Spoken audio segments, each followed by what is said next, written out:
मोदी जी की जो clean chit दी गई थी, कोई घुसा हुआ नहीं है, उसी से चीन का दुस्साहस लगातार बढ़ रहा है। और मैं इन फर्जी राष्ट्रवादियों से यह जरूर पूछना चाहती हूं कि क्या राष्ट्रीय सुरक्षा को खतरे में डालना देशभक्ति है? आप झूले झूलते रहेंगे चीनी राष्ट्रपति के साथ।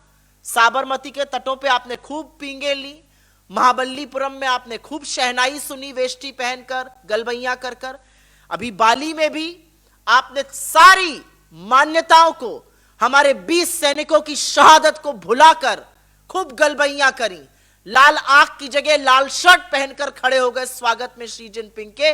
लेकिन सवाल यही है कि देश की भूभागीय अखंडता के साथ जब चीन ये दुस्साहस कर रहा है तो आप चुप क्यों हैं?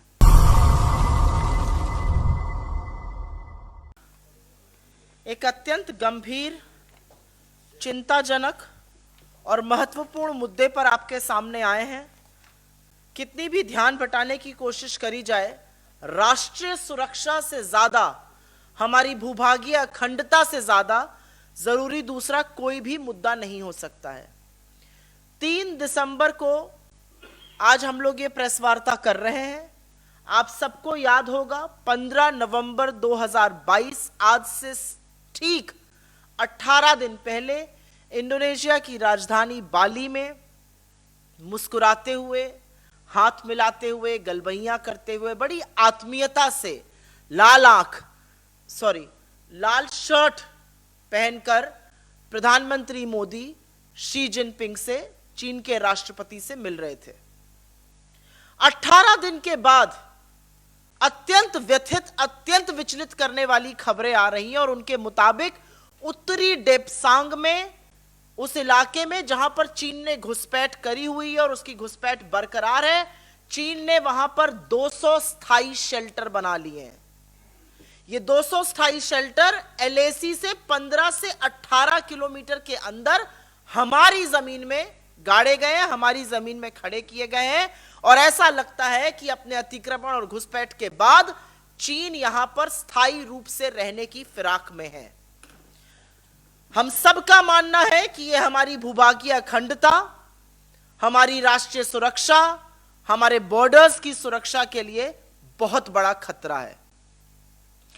आपको ज्ञात होगा कि यह शेल्टर जो है सैनिकों को हाड़ कांपते हुए जाड़े से बचने के लिए लगाए जाते हैं। ऐसे शेल्टर भारतीय सेना सियाचिन के ग्लेशियर में लगाती है और वही काम चीन ने यहां पर किया है। इनसे तापमान नियंत्रित किया जा सकता है, स्थायी रूप से सैनिक उस जगह पर रह सकते हैं। लेकिन इन तमाम विचलित करने वाली खबरों के बीच में सुई पटक सन्नाटा है मोदी सरकार की तरफ से। एक शब्द नहीं बोला जा रहा है, एक वक्तव्य नहीं आया है मोदी जी का, एक वक्तव्य नहीं आया है सरकार का, ना विदेश मंत्रालय का। इस मुद्दे पर मानो सांप सूंघ गया हो पूरी की पूरी सरकार को। और याद रखिएगा, कुछ चरण चुंबक आपका ध्यान भटकाने की कोशिश जरूर करेंगे, लेकिन डेप्सांग और डेमचौक दोनों में चीनी घुसपैठ हुआ है, अतिक्रमण किया हुआ है। उनकी मौजूदगी के कारण भारतीय सेना आज patrolling point 10, patrolling point 11, patrolling point 12, 13 और 14 तक गश्त नहीं कर पा रही है। और खबरों के ही मुताबिक, जिसकी पुष्टि तमाम सैन्य अधिकारियों ने करी है, खबरों के ही मुताबिक हम उन पेट्रोलिंग पॉइंट्स तक ना गश्त कर पा रहे हैं और जो नया बफर जोन है वो हमने अपने ही पेट्रोलिंग पॉइंट तक बनाने का भी दुष्कर्म किया है। अब आपको याद होगा कि इस पर हम लोगों ने पहले भी इस मंच से बात करी और फिर से उसको दोहरा देते हैं कि ये डेप्सांग का इलाका इतना स्ट्रेटेजिक, इतना सामरिक क्यों है। ये वही इलाका है जहां से होकर हमारे टैंक ऊपर जाते हैं, ये वही इलाका है जहां से आपूर्ति होती है सियाचिन में हमारी सेना के लिए, ये वही इलाका है जहां से कुछ दूरी पर डीबीओ की हवाई पट्टी, और ये वही इलाका है जहां पर बेल्ट एंड रोड इनिशिएटिव के चलते चीन जो है वो एक बड़ा हाईवे बना रहा है। तो हर तरह से सरहद की सुरक्षा से, भूभागीय अखंडता से, राष्ट्रीय सुरक्षा से ये अत्यंत स्ट्रेटेजिक, अत्यंत महत्वपूर्ण इलाका है। इसके साथ खिलवाड़ रत्ती भर भी नहीं हो सकता है। लेकिन मुद्दे सिर्फ ये नहीं है, ये कुछ सैटेलाइट इमेजेस हैं जो हम आपके साथ अभी साझा कर लेंगे। कैमरे के लिए दिखा दे रही हूं। ये सैटेलाइट इमेजेस अभी हम आपके साथ साझा करेंगे, कलर्ड में और उभर कर आएंगी। इन सैटेलाइट इमेजेस के मुताबिक कुछ और गंभीर और कुछ और तथ्य सामने आ रहे हैं। पैंगोंग त्सो झील के बगल में चीनी निर्माण, जिसमें पीएलए का डिवीजन मुख्यालय, गैरिसन, आर्टिलरी और एंटी एयरक्राफ्ट गन के लिए, हथियार के लिए आश्रय बनाया गया है। 2 साल में बनाए गए बख्तरबंद इस सैटेलाइट इमेज के माध्यम से दिख रहे हैं। इतना ही नहीं, वहां पर एक नए रेडोम, एक गुंबद नुमा स्ट्रक्चर होता है, नए रेडोम का निर्माण किया गया है। 2 माइक्रोवेव टावर लगे हैं। पैंगोंग त्सो झील के पास अतिरिक्त बड़े पैमाने पर जो चीनी निर्माण चल रहा है वो इस सैटेलाइट इमेज से साफ होता जा रहा है।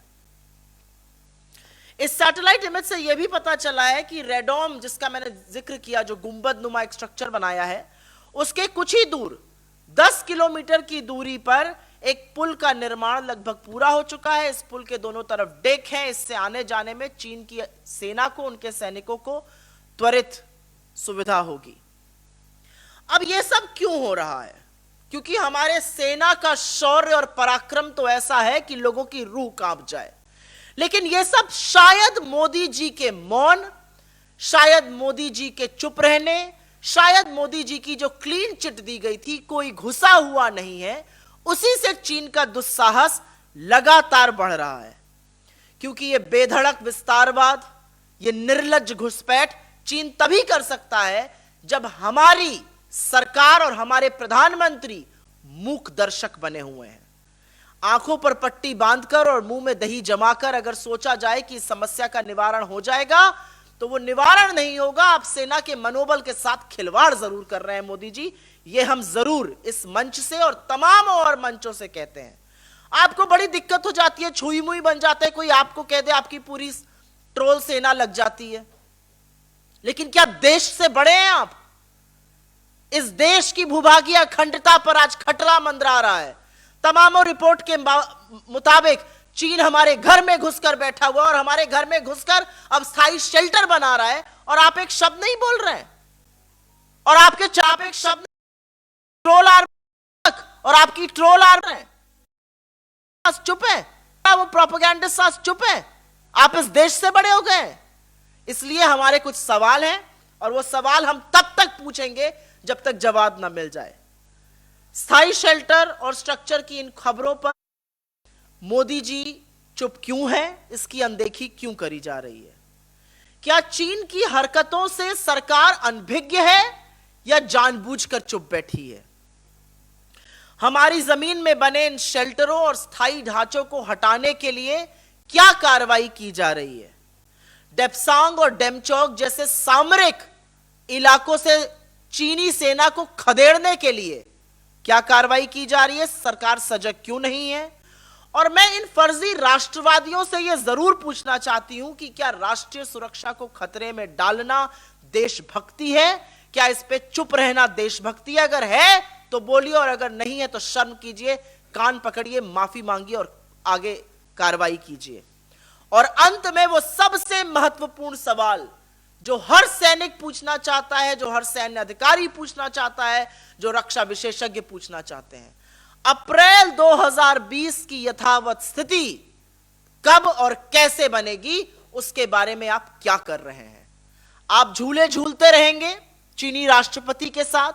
साबरमती के तटों पे आपने खूब पींगे ली, महाबलीपुरम में आपने खूब शहनाई सुनी वेष्टी पहनकर, गलबैयां कर कर, अभी बाली में भी आपने सारी मान्यताओं को, हमारे 20 सैनिकों की शहादत को भुलाकर खूब गलबैयां करी, लाल आंख की जगह लाल शर्ट पहनकर खड़े हो गए स्वागत में शी जिनपिंग के। लेकिन सवाल यही है कि देश की भूभागीय अखंडता के साथ जब चीन ये दुस्साहस कर रहा है तो आप चुप क्यों हैं?